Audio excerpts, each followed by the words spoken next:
these are the basic tools that I will be using to demonstrate the blacksmithing and swordsmithing process.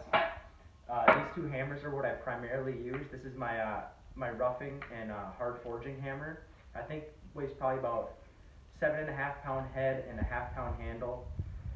I've probably broken this handle about 5 times just from swinging it.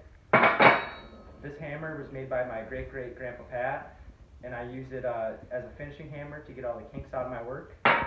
And all these tongs were also made by my great-great-grandpa Pat, and each tong has a specific purpose for holding different sizes of stock. This one would be for flat stock.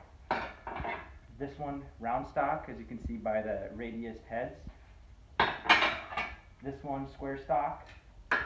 And this is the one that I'll be using today to hold this piece of stock, which I will be demonstrating on.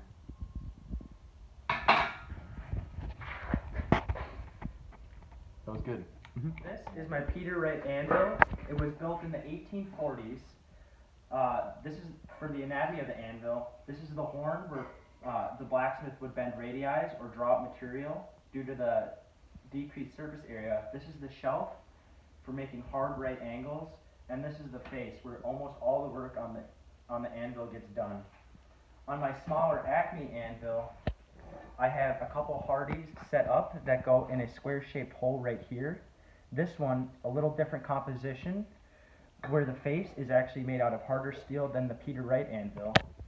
And a fun fact about it, that the horns on the anvils, they actually came sharp, so blacksmiths would beat them down so they wouldn't have a sharp edge, because their apprentices would get bloody legs and die of tetanus. This is my propane forge. It is fueled by 5 gallon tanks of propane, 2 30,000 BTU torch heads that I TIG welded onto the forge itself.